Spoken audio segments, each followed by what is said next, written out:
All right, everyone, today we're going to talk about trading, how to get a trading ship, assigning a pilot, and conducting profitable trades. We are here at the Argonne Wharf in Argonne Prime. In order to buy ships, you need to go to wharves or shipyards depending on the size that you want. So a wharf does these size ships here. Those are the smalls. They also sell these size ships, the mediums there, and that's what we're going to go for today. Once you get established and you get multiple millions of credits in your account, you can head to the shipyard and buy large and extra large ships. But today we're going to focus on medium. So you can either head to the ship trader here at a wharf in person if you wanted to. That's the transport room ship dealership. Or we can do it from the map just by pressing M, finding a wharf that you are allied to, left click, right click, and buy ships. Left click there, that will take you to this menu. So the first category that we choose from is small or mediums, and we're looking for a medium trader. And because we have our military ship license, we have gunboats and frigates available to us, but we have two transporters here, and that's what you're looking for. We have the Ides Vanguard, and let's compare the two between the Ides and the Mercury. So the Ides, what you're really looking for is cargo container storage. So 7,400 meters cubed of container storage here on the Ides. If you look at the Mercury, 8,200 meters cubed of container storage. So this ship will hold more. Well, what's the price difference? So 198,000 to start with the Ides, or 192,000 to start with the Mercury Vanguard. So this is what we are going to be working on today. In order to get the ship off the ground, the minimum preset is, as it says on the tin, the minimum that it needs to take off. That brings us to 331,000 credits to start. However, there are things that it is going to be missing, some things that you might want to add. So in our engine category, it gave us a Combat Mark I engine. If that is fine for you, you can choose that. If you'd rather have a travel engine for 2,000 credits cheaper, we can get some more travel speed but lower in system speed. A lot of people will say the combat engines are actually good for traders because, you know, they're in travel mode, but then they have to navigate. They have to maneuver around. They have to dock. And that is this speed right here, the meters per second of speed in space. So we'll roll with the combat engines. It's a little bit more expensive. For thrusters, the Combat Mark Is, if you remember from the very first sort of ship overlook, that is your yaw, pitch, and roll, which will help this trader point its direction. The larger the ship is, the slower this is. So we want those to be as fast as possible. So yeah, the yaw and pitch are better for the combat engines, so we will take those. Shields. Remember how I said always put on a shield? And I'm going to do such things as these, but there's an 80,000 credit jump from Shields Mark I, which gives us 5,147 shields, to 6,100 at the cost of 80,000 credits. So if you're trying to just make basic trades, Shields Mark I is fine if you're going to be staying in friendly space, and since no one actively hates us, that should be fine. There aren't any weapon slots on this Mercury Vanguard, so it can't shoot forward lasers, but it does have turrets available, and as you can see, it has 2 turret slots. Right now, they're both empty, but if you wanted to allow it to defend itself, the cheapest of the cheap are Argon Pulse 1 lasers, and you can also put that on too, and you can see there on the back is where our turrets will be. So as it is, say, navigating away from pirates, the tail guns will be able to shoot. As far as software is concerned, we'll go ahead and throw a docking computer on it. This will be piloted by an NPC. They'll do a decent job of docking, but this might make it just a little bit faster. And then we have the basic flight, long range scanner, basic scanner, and trading computer extension. I don't think we need the targeting computer. That's more for a combat ship. Consumables. If you think that this trader will need countermeasures, if you think they're going to be shot out with missiles, you can buy a few of those. If you want this trader to kind of stop what they're doing and drop its own satellites, you can buy a few of these. So like say, 5 satellites for 30,000 extra credits, or we can roll absolutely free. Think about also laser towers. If you're going into hostile territory, the ability to drop laser towers might deter a pursuer. As far as a crew is concerned, it will give us a captain, and they're going to be a relatively low skill captain, and service crew will help shoot these turrets and repair the ship. What I usually do is I fill it up about halfway, because these service crew will start gaining skill. They can be transferred to other ships. So if they get some experience, get to 2 or 3 stars, you can transfer them to your brand new combat ship with a lot of turrets on it and set yourself up. As far as paint schemes, we're running the default, and that will run us 518,000 credits of our 710, leaving us with about 200,000 credits to make our first trade. We'll add that to the shopping list, and as you can see, we can buy multiples if you had the money to do so. So we'll buy one. One thing to note is if you see any yellow text here saying missing items, it may say missing 800 hull parts. It may say, missing 300 engine parts. You can go ahead and place that order, but it will not be built immediately because it is waiting on those parts to be delivered.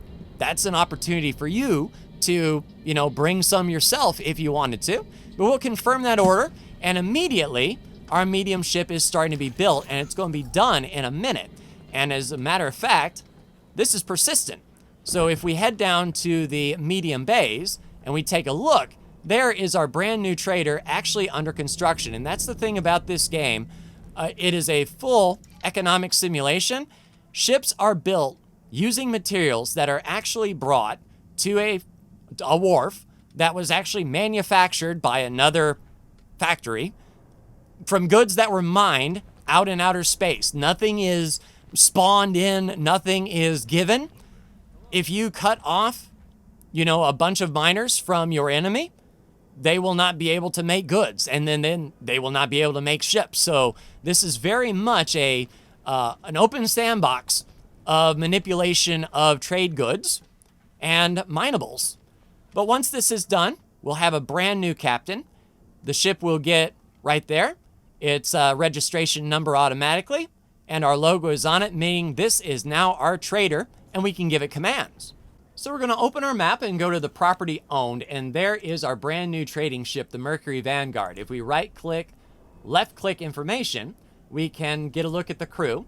So right now, Emil Colt, who is a pilot 1.5, is, running this Mercury Vanguard.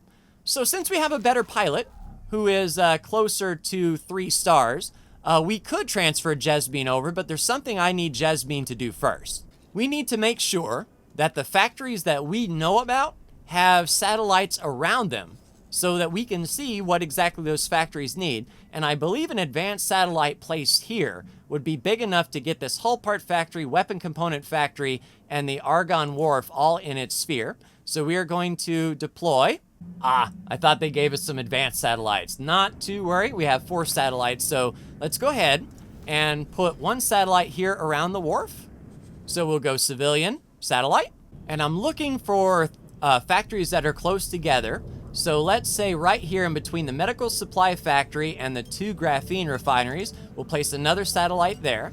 We are not going to worry about the Holy Order of Paranid, these pink ones, because we cannot dock our ships on them yet. So it wouldn't make any difference what price any of these are selling at. But the Argonne Trading Station and engine parts might be a good place for a satellite. We'll go ahead and place 1 there. Wharfs like to buy and, a lot of goods to make their ships, so 1 by the Talati Wharf wouldn't be a bad idea. Now that the satellite is placed, you can see its range, and you can see the weapon component factory and the hull part factory are not included in this bubble. So the next thing I'm going to tell her to do is to collect that deployable, and then we will deploy a satellite, say, over here a little bit closer. And my hope and goal is that once Jesmine places all these satellites that would give her enough experience for 3 stars, we'll see. All right, next satellite is about to be placed. We'll see what kind of range that gets us here. There we go. So it covers the graphene refineries and the medical supply factory just as we intended. One handy thing I think is a change is your deploy object at position. That circle is the actual footprint of the satellite, so you can sort of see where the satellite is going to look before you even place it to refine it. But this will be the last satellite we place, which will get the wharf, weapon component factory, and hull part factory always under our watchful eye. So the next step, getting Jasmine as the pilot of our Mercury Vanguard. So we'll go ahead and talk to Jasmine. You can work somewhere else for me. We're going to right-click the Mercury Vanguard, select it as the captain role, and assign. And she will get up, walk to the turbo lift, and spawn on that Mercury Vanguard, leaving us all alone, and now we need a new trainee pilot. So if we have a bunch of ships and we don't know which ship has the best pilot, we can head to our player information, and we can head down to personnel management. We can search for role captain, and then sort by skill. And we see, of course, Jasmine is going to be the best pilot. If we click on her, we can see her piloting skill is 2.25 stars. Next up, it shows, is going to be Emil Colt, which has his 1.25 star. Below that, you just see half stars, not even half stars, not even no stars. So Emil Colt will be our pilot of this craft. We're going to right-click, work somewhere else for me, hit R to center ourselves, right-click on the Elite Vanguard, go to Captain and assign. So now Emil will come out of the turbo lift and take a seat. And it does take time, and the closer your two ships are together, the faster that time is. So if you have a pilot that you're moving from Morningstar 3 to a ship down here in Unholy Retribution, it may be a minute or two before they get to you. So it kind of simulates travel time, even though they are spawning from one turbo lift straight to another. So now that we're ready to trade, we'll start off with manual point-to-point trading, basically telling a trader exactly what to buy and exactly where to sell it to. You can do that from the map screen. We'll press M, and we will turn on this trade filters right here. Make sure that you see these this object window pop up. If you are really zoomed in, however, you may see multiple, meaning that it is showing individual stations and what they're selling. Good to sell, local stuff, but we want to see what's the best deal across our known network. We're going to zoom out, and that is going to dynamically move into one window, basically covering the entire network of stations that we know about. So we see bought wares, and we see sold wares, and we see these little dots here. Bought wares are, as it says, what can be sold to. This station is buying hull parts. This station, the Argonne Wharf, is buying scanning arrays. This wharf is buying smart chips. So the dots represent kind of the demand of bought wares. So these three dots means the Argonne Wharf is really low on smart chips. Therefore, they're going to be buying smart chips at top dollar, 69 credits per smart chip. Conversely, sold wares are where the stations are overflowing. So antimatter cells are going to be down here. This is the cheapest price that antimatter cells are in the entire network that we know about. And then missile components are decently cheap. Water is decently cheap there at the Hatikva trading station. So if we wanted to make the best percentage of gain, let's try to buy the cheapest goods. So antimatter cells, we're going to left click on that, and we can see that there isn't really a high demand for antimatter cells anywhere. That's why these antimatter cells are stacking up. If we were to buy these antimatter cells at 164, we could only turn around and sell them for 140. That's no good. We'll left click the antimatter cells. So how about weapon components? Is there any place? Ooh, the Talati need weapon components. We're going to left click that. And there we go. So we can see a weapon component shop down here in Unholy Retribution is selling weapon components for 353 per. The Talati Wharf is buying them at 399 per, meaning we're going to get, a 46 credit profit for every weapon component that we buy. So with our Mercury Vanguard selected, we're going to left click it. We're going to right click the sold wares number here, and that's going to put our Mercury Vanguard as a trader. We can left click And as you can see, we can pull 410 weapon components onto that ship at a cost of 144,000 credits. So let's confirm that, left click, and our ship is actually going to take off. Now remember, we're dealing in weapon components, so we're going to right click on the Talati Wharf with our Mercury Vanguard selected, and we're going to drag those 410 all the way to the wharf and empty out. You can see that is an 18,000 credit profit. We're going to get 163,000 credits back confirmed. So since we've done that, that has locked in the price for this trader. So the trader is going to go pick up those weapon components for that price and sell it to the Talati at that price. Now what we are going to do to get our pilot skill a little bit up, we're going to left click the Elite Vanguard, right click on the Mercury Vanguard, and we're going to follow until further notice here. So Emil will follow our trader as they go from place to place, and we will watch these trades happen. Now one thing that's going to do is it will give us positive reputation for Unholy Retribution, the Paranid, because we're buying their items. And we're also going to get some good reputation from the Talati because we are selling them something that they really need. So we are actually working with two different factions here. Now medium and small ships can use this highway. Once you get into the large and extra large ships, they are just going to make a straight line to the gate and skip the highway. They cannot use the hyperspace lane here. One thing to note, traders that are not assigned to stations, so this unassigned Mercury Vanguard doing independent trade, uses our funds to make the trade, and when the trade is complete, they will put the funds back into our bank account. That's different from a station trader that uses station funds and then puts the money back into the station itself. You actually don't see that transaction in your pocketbook until you take out the profits yourself. So we can see right here 163,590 credits are coming back from trades because we have that trade queued up. So God Realm of the Paranid, we got the reputation for it. And if we look right here, the Mercury Vanguard is now taking off and heading back to the highway. Thankfully, the Talati Wharf is right off the highway. We will be able to catch back up to it. And that leads me to talk about in-system versus out-of-system, or in-sector versus out-of-sector.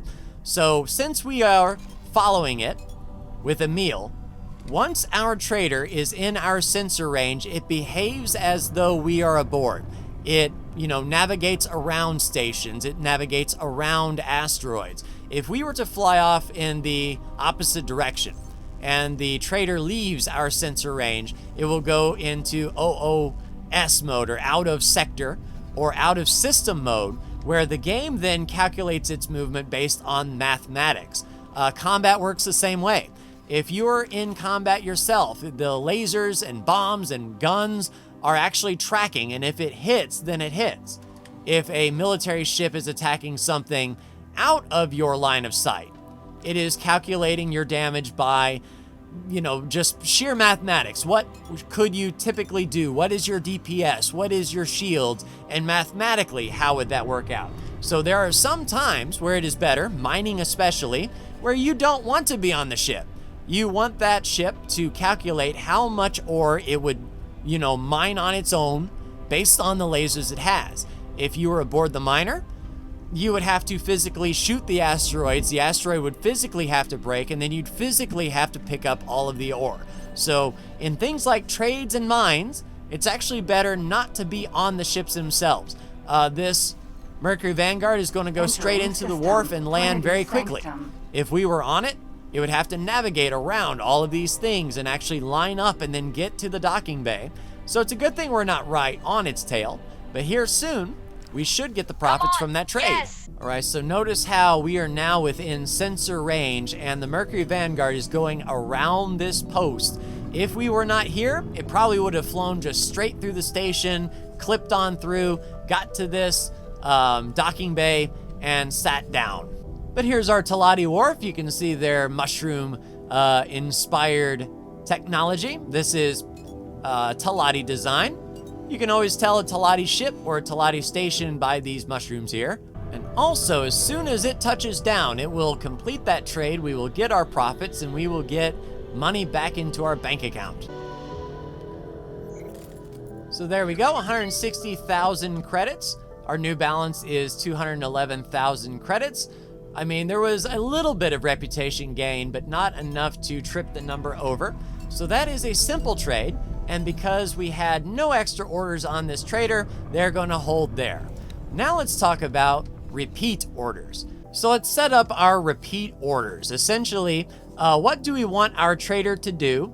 Just back and forth, bounce between 2 or maybe more systems and do trades as long as it meets our parameters. So we want our default behavior to be repeat orders, and we are going to confirm. Oh, thank you. As I was saying, so give your ship an order to set up repeating orders. We're going to turn on our trade filters. We're going to scroll out to see the whole universe, and we see that perhaps smart chips might be the most profitable. Well, okay, so there we go. Smart chips at the Argonne Wharf. Yeah, so we can see that the Telati are selling smart chips at 61 per, and the Argonne are buying them at 69 per. So that is an 8 credit profit for every one that we can take aboard. So just to set up this repeat order, we will right-click this number here. We want to take up 4,100 of these smart chips, and we want to buy as long as the price is under, say, 62. Confirm. And then we're going to sell off to the Argonne Wharf. So we're going to right-click the blue. We're not going to keep any of the smart chips, and as long as the price is, say, 63, because remember we had 62 credits here, as long as the price is above 63, we will sell it. And that is it. As you can see, our trader has come to the smart chip factory. It's going to load up 4,100 smart chips as long as the price is under 62 credits. But luckily for us, there's another smart chip factory right here, Telati Smart Chip Factory 2. So we're actually going to add a location, and we are going to go Telati Smart Chip Factory 2. We're going to right click and left click on select. So now she's going to bounce between either one of these factories and see, is the price below 62? Which as of now, the Smart Chip Factory is holding at 61. But we are down to 33 credits, like not 1,000, just 33 bucks. But when the trade is done, we're going to get 240,000 credits from trade. And I'm hoping by doing these little runs back and forth, Jasmine will get that 3-star pilot, and we can show you the advanced trade. If not, I've got my main game with plenty of traders that are 5 stars. So I can show you advanced trading if worse comes to worse. We will go back to hold position here and confirm. Once she undocks, we have made our 240,000 credits. Keep an eye out on this symbol here for our right next to the advanced electronics, those boxes. That means that this is a construction project. The Argonne are adding to that missile component factory. These are usually top dollar. So I have left click advanced electronics. Let's scroll out. So the cheapest advanced electronics are here in parented space. So with our Mercury Vanguard selected, right click the yellow number. We only need 44 to complete the trade order. So we'll buy just 44, confirm that, then right click on that advanced electronics there. Sell those 44 back, we'll make 7,000 profit. And that is locked in. And now the advanced electronics are gone because in this build queue, we have claimed that. This Argonne Missile Component Factory says, hey, awesome dude is going to be bringing our 44 advanced electronics. Do not announce to the world that we need any. So we can X that off, close our trade filter. And Jasmine will get to work on those advanced electronics. And also, while you trade goods, pirates will know that you're carrying something. So there's a higher chance that, you know, you'll be told to drop the cargo as soon as you start sending traders into the world. Yeah, the pirates are going to start focusing on you a little bit. One bad thing about live stream view is if the pilot might mess up her pathing and whatnot because we're watching, she's going to kind of get stuck.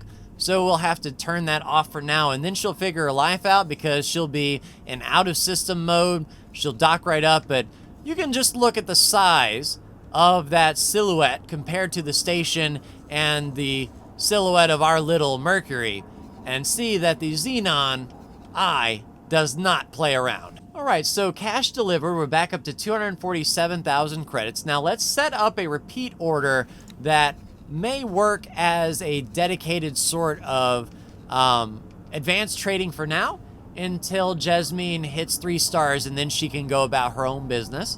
So to do that, let's choose a profitable trade good. We'll click on the trade filter. We'll scroll out to the known universe and see what is possibly the cheapest. The bad part is these pinks are not going to be something we're interested in, so we kind of have to zoom in a little bit and get them off the screen. So say medical supplies, nice and cheap. We can grab a boatload of them, and there might be an abundance. So there we go. Well, the Paranit, of course. Crap. This is why you need to be friends with a lot of people. All right, so medical supplies are bought here for 63, sold over there for 69. So let's set up a trade that does that. So we'll left click our Mercury, then we'll go to our behavior. We'll go to repeat orders. Now we will confirm. It's asking, what do you want it to do? Well, first, I want to buy medical supplies here. I want to fill it up, 4,100, and I want the price to be under, let's say, 67. Confirm that. What we'll also do is look for other places that are selling as well. So we'll buy up to 4,100. If it's 67, there's another place that might sell them. So if it's under 67, confirm. So essentially we've got 3 buy orders saying, hey, if any of these medical supply people are selling for under 67, do it. So then we will go select this one as long as it's over 68, confirm. This one's buying for 69, so as long as it's over 68, confirm. Then we'll poke around at other places. So this medical supply, as long as it's over 68, confirm. So we essentially have 3 different places that it can buy from, 3 different places that it can sell from for a little bit of a profit. So we'll X that off, close the trade filter, and right now, Jasmine is going to dock and buy medical supplies right here from the Argon, and then it should skip these other 2 buy orders because she'll be full, and then look for one of these to sell to that is the appropriate price. She already took the money out of our account. We're down to 8,711, and she was going to buy up to 7,500. So why didn't she continue to buy medical supplies up to that point? Well, there's a supply and demand factor where the price will change as you buy. So at that point, she could buy 7,542 and still be under our limit. But on the 7,543rd medical supply, it would be at a price that we don't want. So she stopped there because that was the price ceiling that we had set. Now, what she might do is she might go here, dock and trade at the Argon factory, realize that she isn't full yet, and go down to this buy order and say, well, the Talati, we want to buy up to a full cargo. Is that price under 67? If it is, I'm going to top up. So then we might actually see her run into Talati space to fill up her cargo before going to one of these sell orders here. And since I don't do normally repeat orders, this is interesting to watch. Usually I don't buy a trader until the pilot that is chauffeuring me around is at least a 3-star, because I know that is such a big break point. Then I could just choose advanced auto trade, set what goods I want them to buy, and off they go. All right, Jasmine has made the purchase. If we look at the information, she has 3,771 medical supplies. She's not full. So the next thing she's going to do is look at this Talati Medical Supply Factory 3, which just happens to be where we are actually waiting, but they're selling medical supplies for 66 credits. So she's like, hey, 68 was our sort of limit, so why not?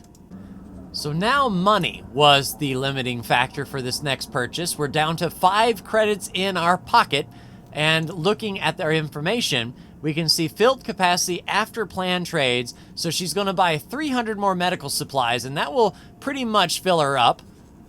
And she's being stopped by the Argonne police, which we have our global order set to comply. So the police are going to scan Jasmine. She wasn't carrying anything untoward. So once the police are satisfied, she is going to continue on her way. What that looks like in her orders is a wait for signal override. So it basically just interrupts anything that they're doing. They stop and then they carry on. And this is certainly where the time versus money argument comes in.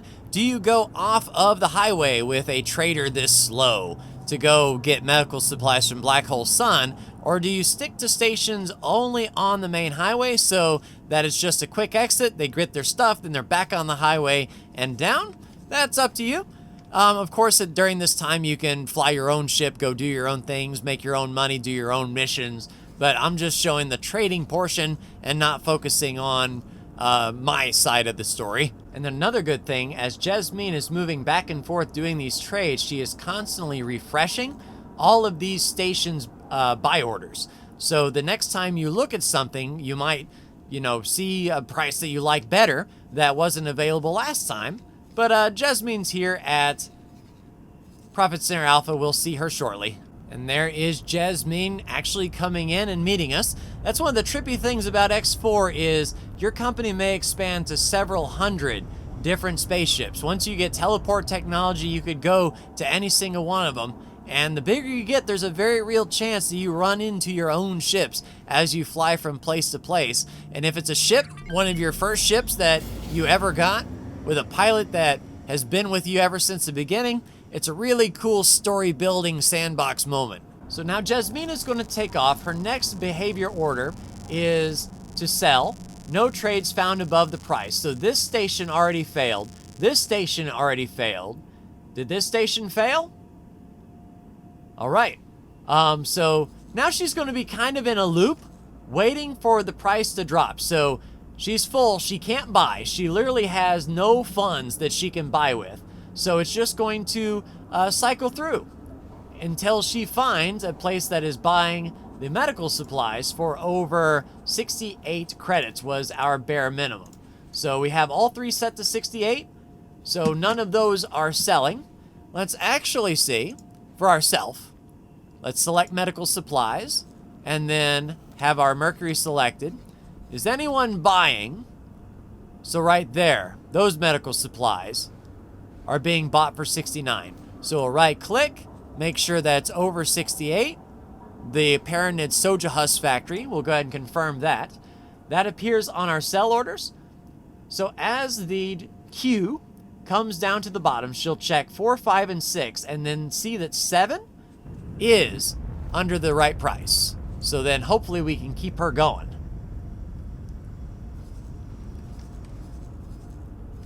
There she goes. So now Jasmine has throttled up. She's off to that Paranid station that we found. And that's the bad thing with repeat orders is sometimes you might get hung traders that are just sort of refreshing and not moving. And they're holding on to your cash or they're holding on to your goods. Like nothing is getting done. So it's much, much better when they reach 3 stars, which she's still at 2.25. But once she reaches the 3rd star, Advanced Autotrade is so good, and I might show you that after this trade is complete. So Jasmine could only offload 500 of those medical supplies at that price, but she's going to get us 38,000 credits back, and she is going to go back to buy. So if the price of those medical supplies is under what we've set, she's actually going to use some of our 30,000 credits to fill back up. But what if medical supplies aren't working out? Well, you can do a hold position confirm, delete all orders. So when she undocks, she is going to have 3,349 medical supplies to offload, but we can do that manually. We'll turn on our trade filter. We will select our medical supplies with a left click. We'll see who in the gravy is even buying them. There we go. So someone was buying at 68 right there. So we'll unload 1,817 of the medical supplies for a 9,000 credit profit. We'll get 124,000 credits back. And because they literally could not hold our 6,000 medical supplies, we could only offload 3,000 of it. Or 3,000 meters cubed of it. So it's going to be tough to offload these at a profit. We might just have to try to get our money back. We don't want these medical supplies just sitting in this container waiting for the right time when there's a medical supply shortage and we can make bank. I mean, we could, but, you know, time is money. And I don't want a trader sitting on goods indefinitely waiting for the right price. It's just very inconvenient that the Paranid are offering the best price here. Let's go ahead and queue up another sell order. We'll right-click on this medical supply. Offload 1,199 for a 3.4% profit, 5,000 extra bucks. We'll confirm that. And then it automatically shifts to the next highest order. So we'll right-click, offload our 333 medical supplies at 2.9%. We'll get 1,500 profit. But what that will do is empty our container. We'll get some. I mean, we'll make profit every trade, just not the best. And then we can set up, say, another repeat order of a different good that might be more profitable for us. All right. She is empty. I'll show you how to do a repeat order one more time, just in case you might be a little lost. We'll left-click the ship that we want to do the trading. That is our Mercury Vanguard. We'll go to behavior. We will do repeat orders, and we will confirm. We will open up our trade filter. We will scroll all the way out to see all of known space and see what might be the cheapest thing. So antimatter cells might be cheap. So 156, we'll left click that. And it looks like, yeah, no one is buying antimatter cells at all. All right, so we'll X that off. What is the most profitable? Advanced electronics. We'll left click that. All right, there we go. 300 profit per. So then we will right click the 847. The max price we want to go to, if we're looking at 1,300 to sell, let's go 1,100 to buy. I think that would be good, so we'll remember that. Confirm that. Then we'll find another station that is selling advanced electronics. So this one, 1,100 to buy. Even though this one is going to fail, this will keep her going sort of back and forth for when those stations do drop. So we'll head on over here. And we know we can't do any pink purchases there. There's just two selling advanced electronics in this entire galaxy. And then for profits, let's right-click this 1,300 one. And as long as it is, let's say, yeah, 1,150 or higher, go ahead and sell. We'll right-click on this one and say if it's over 1,150, go ahead and sell as well. So the Paranid Wharf is indeed one.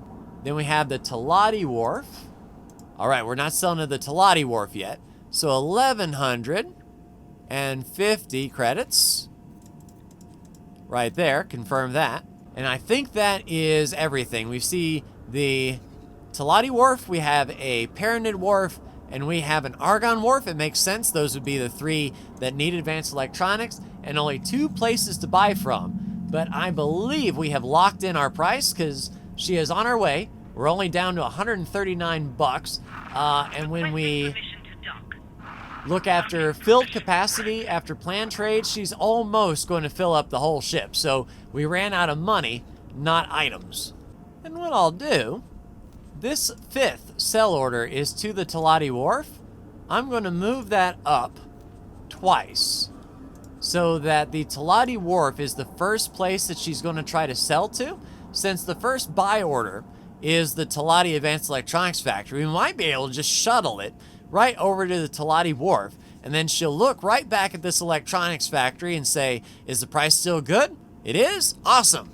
Does the wharf still need it? Awesome, it does. And then this might be a nice little loop here. All right, so she's undocking. The next order is a buy, and she's like, nope, can't do that. Next is the trade, which is the Talati Wharf, which is buying it at the price that we have set, over 1,150. In fact, it's buying what is it, Advanced Electronics at 1,310. So they really needed the help. We're going to make 341,000 from this trade alone.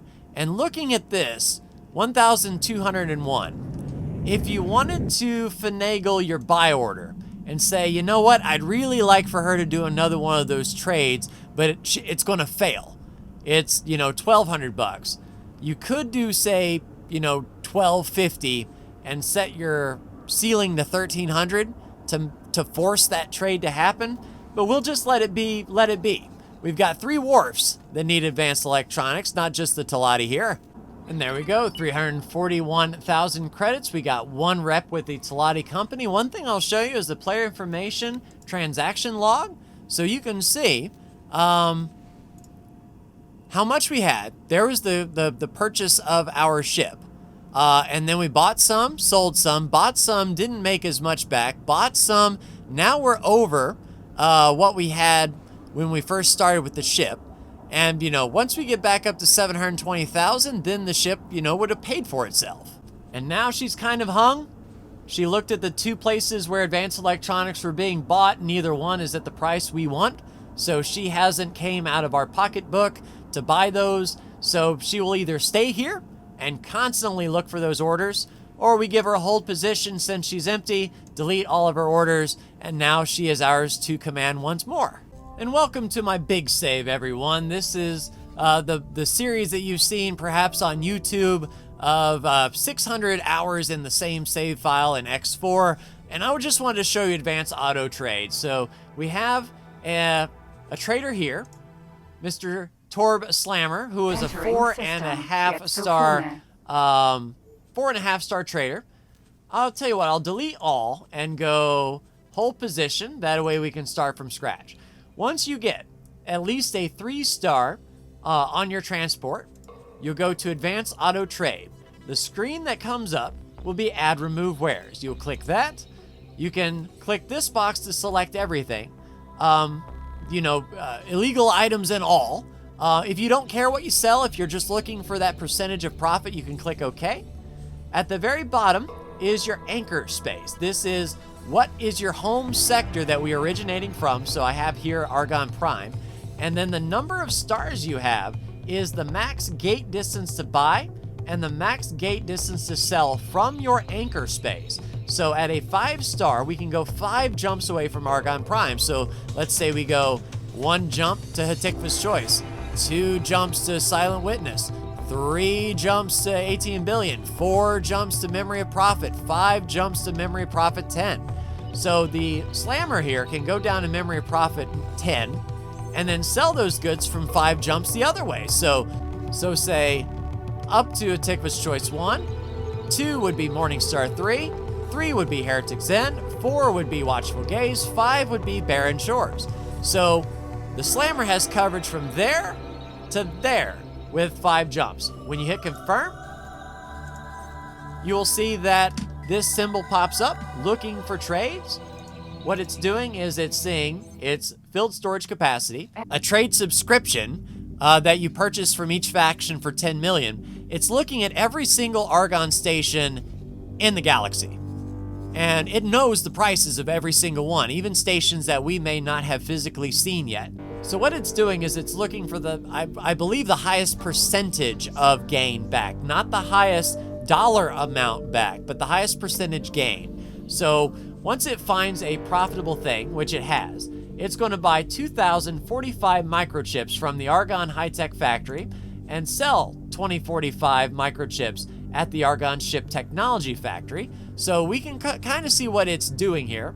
It looks like we're getting 1.9 million credits back from trades. This must be a really snazzy trade, which is down here. They're selling microchips for 874 per microchip. Then it's heading over to the Ship Technology Factory. So that is a 24 credit profit per? But we can fit just so many, 2,045, that, those 20 credits times 2,000. That's essentially how much we're making in this deal. And the traders will just keep doing that, like forever. Hands off. So that's why it's super important to have a 3-star pilot ready to assign to a trader, because advanced auto trade, then they pretty much become set it and forget it.